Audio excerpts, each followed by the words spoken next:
Salutare tuturor, eu sunt Radu. Astăzi o să vă prezint un joc pe nume Growtopia. Îl găsiți pe Magazine Play, îl găsiți pe Chrome de instalat și vă garantez că nu are virus. Eu l-am instalat, nu are absolut niciun virus. Eu m-am făcut mai pro din prima pentru că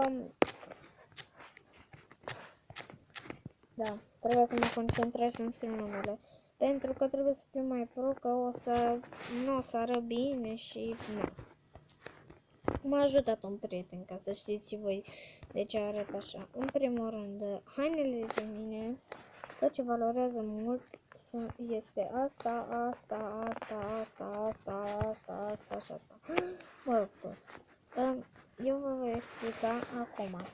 Dacă vă uitați la sus, deasupra chestia pe care o pun eu, Brown Shows și în paranteză este scris Rarity 2.5 și asta înseamnă că valorează ceva, depinde cu cât e mai mare numele, cu cât e mai mare numărul, cu atât este mai mare, mai puternic, mai bună, ca să zic. Ei bine, papucii 5, părul 5, blugi 6, lanterna 10, tricou de hoț 10, pălăria de moș 10, ochelarii 3D 33 și aripile 96.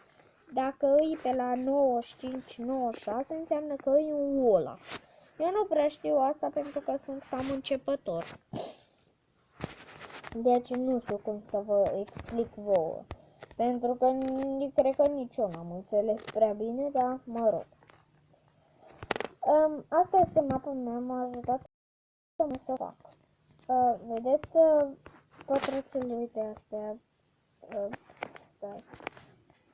Astea. Cel care vrea îi voi da 20 de pătrățele din alea să-și facă o plantație, da? La fiecare care să zică salut Radu. Deci mă cheamă RADFUFLOP2. Am vrut să scriu Radu Flop, dar n-am scris bine, am uitat și am dat play și așa au rămas. Ei bine, la fiecare vă voi da abonată, vă voi da câte 20 din alea, cum se numesc, de bloculețe din alea pe care le-ați văzut. Știți voi de care vă vorbesc, că v-am arătat. Nu? Da, v-am arătat. Mă rog. Și acum avem să ne ducem să facem trade. Ei bine, vă voi arăta și cum se face trade în episodul de astăzi. Mergem pe, nu știu, o mapă, la alegere. Și ne ducem la o persoană, dăm pe pun și ne apare o cheie. Și ne ducem la o persoană, dăm pe ea, pe cheia aia deasupra numelui și dăm, da, cum se dă ADD. Apare aici ADD as friends. Și dacă acceptă el, vă vine invitat. Ok, și aici dă-i 3. Iar el, tu îi vei da, uite așa, bum, îți dau asta. Și îți mai dau asta, na, îți mai dau 3 din astea. Ce-mi dai pentru asta? Și, na, îți mai dau 3 de asta. Și ce-mi dai? Și tot trebuie să faci așa până te convinge. Iar pe fiecare chestie pe care o apeși, când apeși pe ea, îți arată cât valorează.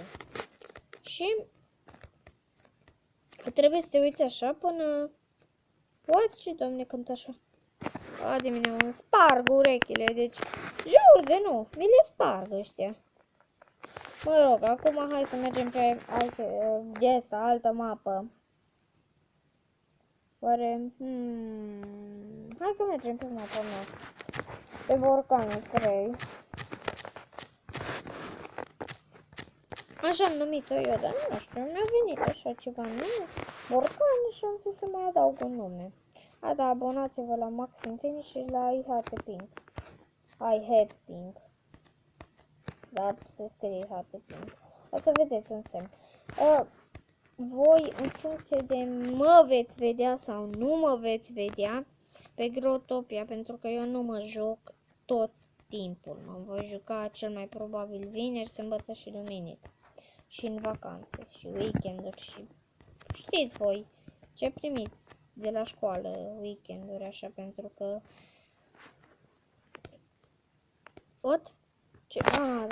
Știu.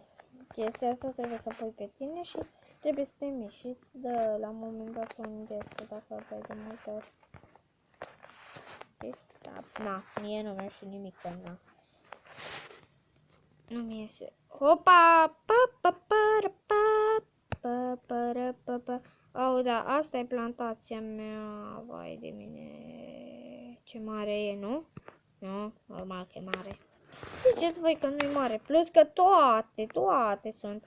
Uite, chestiile astea. Pinball, Blue Bumper 3, astea sunt foarte, deci sunt foarte scumpe în momentul în care ies. Și dacă o să am o plantație de din alea, de mine.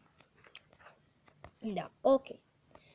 Să vedem, pentru că îți dă foarte mult bumper de alea, îți dă foarte multe diamante.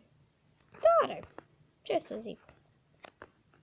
Ops, da, așa, de ce nu folosesc eu double jump-ul de la aripi? Da, chiar. De ce?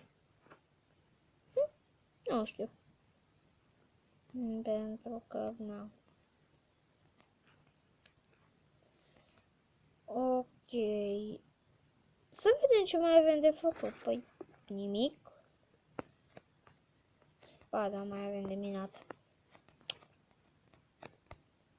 Am de făcut cristale. Ei bine, când veți apăsa pe diamantele astea din dreapta, de sub friend, vă va da undeva și aici trebuie să apăsați pe o de asta, din două, și trebuie să vă cumpărați chestii, cum ar fi ăsta, small lock. Puteți să vi-l cumpărați, vi-l puneți și nimeni nu mai poate să spargă. Cum ar fi, uitați, vă voi arăta, vedeți porțiunea asta, lacătul ăsta, vedeți că e o porțiune aici de lacăt, care de o porțiune de lacăt, mă rog. Și pe porțiunea aceea de lacăt poți să pui anumite lucruri, cum ar fi, eu voi pune chestia asta aici, da? Chiar dacă e scumpă, o voi pune pentru voi. Iar vine cineva necunoscut la voi și vrea să spargă. Nu poate.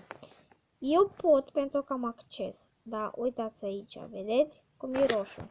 Nimeni nu poate să pună. Nu pot să pun. Absolut nimic. Nu pot să pun. Și nici să sparg nu pot să pun, să sparg din el. Nu pot să sparg, pur și simplu.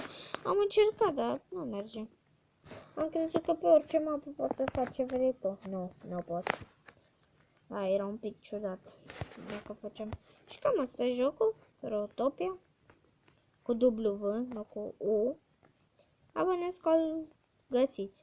Cineva dacă vine, salut, Radu, îmi dai, te rog frumos, chestii din astea, blocurile pe care ni le-ai promis, o să vi le dau. Cum ar fi, dacă vine cineva, să zicem, îl cheamă Florin. Da, și vine și el îmi zice, Radu, îmi dai blocurile pe care mi le-ai promis. Eu îi le voi da cu mare plăcere, iar el își va face o plantație din ele. No, cam asta a fost episodul de astăzi. Eu v-am pupat, nu uitați de like, subscribe, abonați-vă, distribuiți video. Eu am fost Radu. Pa, pa. Da, zic pa, pa, pentru că pa, pa.